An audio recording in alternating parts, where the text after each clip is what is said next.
are also sending love messages to the children and women in Gaza. And they just like their only wish is like a child or woman in Gaza will open the box and find these materials. Hi, I'm Sarah Forster, news editor here at The National, and welcome to another edition of A Closer Look. As the conflict continues between Israel and Gaza, donation drives have cropped up all over the world, including here in the UAE. To find out a little bit more about who's been attending and what's being packed, we've got our reporter Ali Al Shouk here in the studio with me. Thank you so much for joining me, Ali. Thanks for hosting me, Sarah. So, first of all, you were there at this drive. Can you tell me a little bit about the atmosphere that was going on down there with all these people coming together to help? Yeah, so first I went to the first drive that happened in Abu Dhabi ports. And the first drive is just like, there is an announcement from the Emirates Red Crescent asking people to come as volunteers. So I went there, and from the early morning, it was 9 a.m., it was fully packed. A lot of volunteers showed, they came, they registered, and they went immediately, they get their vest, and they went immediately, start wrapping the boxes, putting the whole aid in the relief boxes.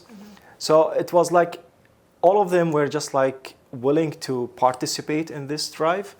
And you can see they have like a determination look in their faces that we want to do something, we want to help affected people in Gaza. So they were really seriously working, and as I said, a lot showed up, and unfortunately they only asked for less numbers to come to help. Oh, too many people turned out. Yeah, too many. Yeah, too many people turned out to this drive. But at the end, everybody participated in this drive. The thing is, just like a group of people, they come to stations and they start putting the aid materials, and then they spend like 1 hour in wrapping the aid relief, and after that they ask them to leave the place so another group will come, so they can attend the whole volunteers. So everyone can. So everyone can help. Exactly. It goes to show the great spirit of the UAE that too many people would show up to volunteer and to help. Yeah.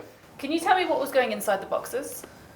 Well, inside the boxes, actually there were 3 baskets. They call it baskets. 3 baskets. The first one is just like for kids, which contain milk powder, cereals, hygiene materials like shampoo, diapers, all the necessary stuff that the kids need. Also, there is like the food basket, which contain canned food, and also their blanket, some clothes also. And the third one is like for the women, the women boxes, which contain like the hygiene materials, a lot of stuff. So it's totally 3 relief boxes. 3 relief boxes. And you spoke to people while you were down there, right? You spoke to the volunteers, and what did they say to you about why they had gone there, how they were feeling, what they were, When I went there, as I said, like there was like an atmosphere of like people want to come and to do their best to help the Palestinian peoples in Gaza. A lot of people showed up with their children. They wanted their children to participate. So I've seen a lot of Emirati children, a lot of also residents participated in this drive. They came with full power, willing to participate. I've seen a lot of volunteers who already just like attended a lot of campaigns, aid campaigns in the past, like the Turkish earthquake and during the Morocco earthquake. Because UAE always, when there is a crisis or a disaster, UAE always the first that go to that place and provide the aid reliefs. So a lot of volunteers, they came for the first time. They just like, when they heard the news in Gaza and they've seen like pictures and images about kids being killed there, so they wanted to come and to just like to participate. I mean, one of them, just like he told me that, I know it's like maybe a small step, but it might change the whole situation. So a lot of people showed up just like to provide solidarity and unity with the Palestinians in Gaza. Well, you can often feel, can't you, a little bit helpless when these kinds of conflicts and issues arise elsewhere in the world and people feel like they want to help and they don't know how to do it. So this is obviously one fantastic outlet. Yeah. I know that The National has posted on its social channels how you can donate financially to those in need, if you would like to go that route as well. But for those who are watching this and think, oh, I would have gone down there to help, Yeah. are they going to have another opportunity? Yes, the Emirates Red Crescent, they told me that they will have more drives in the future, but we don't know when yet. I mean, until now there have been one in Abu Dhabi and Sharjah and Dubai. It's like they collected around 25,000 relief boxes until now. So it's part of the Compassion for Gaza campaign. But there will be more campaigns coming, and until now, the Emirates Red Crescent, they have like places where people they can go and put boxes of food or new clothes or blanket, or even people can donate by cash through the Emirates Red Crescent website. It's all will go for the Compassion for Gaza drive. It is important to note, though, if you are donating money, to make sure it's through an official channel, because I know there's lots of things that circulate on WhatsApp. We've written about it before on our. Yeah. We've written about it before, and you have to stay vigilant. Always through official channels, government channels, and then that way you know the money is actually getting to the people that need it. Yes, all the time. Always officials focusing that people should donate through verified and official channels, like the Emirates Red Crescent in this case.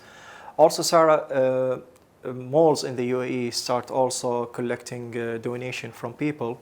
They provided boxes, and people they can buy food materials or blankets or clothes and put it in those boxes, and then those boxes will go to the Emirates Red Crescent. So those boxes will go to the Emirates Red Crescent, and then they will organize like airplanes to send it to Al Arish city in Egypt, and then the trucks, a lot of trucks are waiting on Rafah border point, so they can cross to Gaza.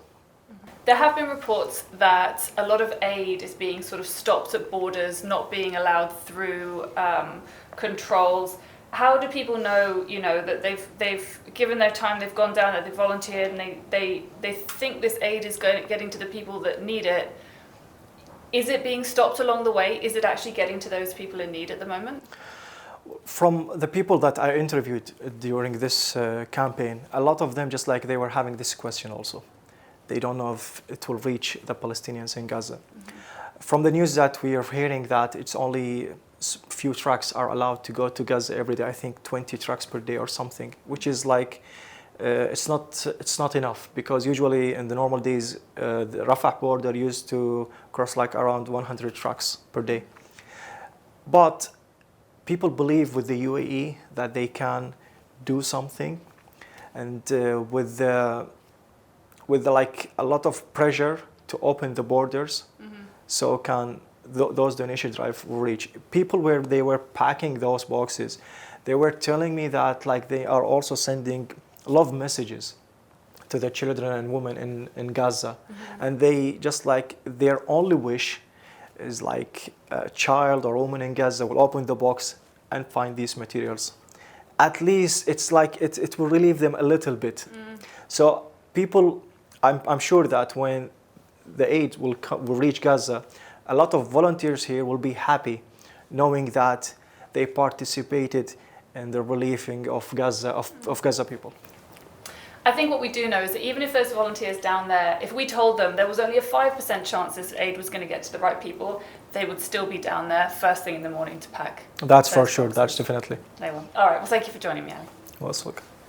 Well, that's it for this week's edition of A Closer Look, brought to you from right here inside the National's newsroom. Don't forget, all of our previous episodes of the show can be found on our YouTube channel.